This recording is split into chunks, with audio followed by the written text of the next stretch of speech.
Okay, so we've got this all cut, ready to come apart. Now, one thing to note when you are cutting this, see how you do have these wires that do go to the bulb. You want to be a little careful.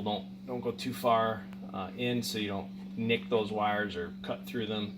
If you do, it's not really that big of a deal. You can always solder them back together, twist time together, but it's just worth noting. See how these slots are keyed, so it goes back together nicely, lines right up, no issues with that. You can go ahead and remove all that tape at this point. So now what we're going to do is, I already removed the bulb, but unclip the bulb input.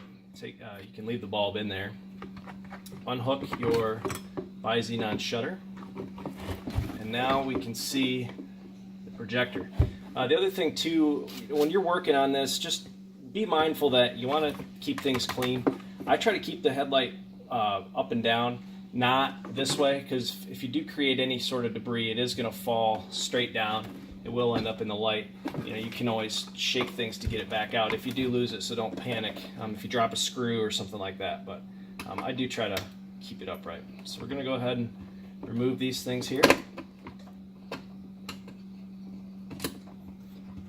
One.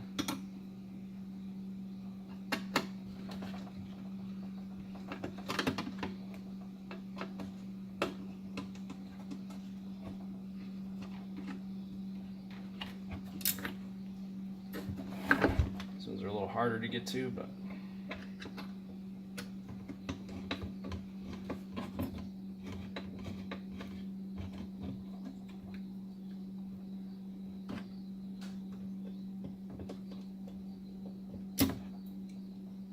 here we are saving these because we are going to reuse these.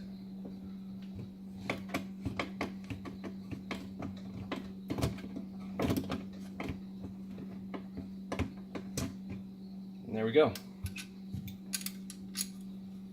This is our OEM projector.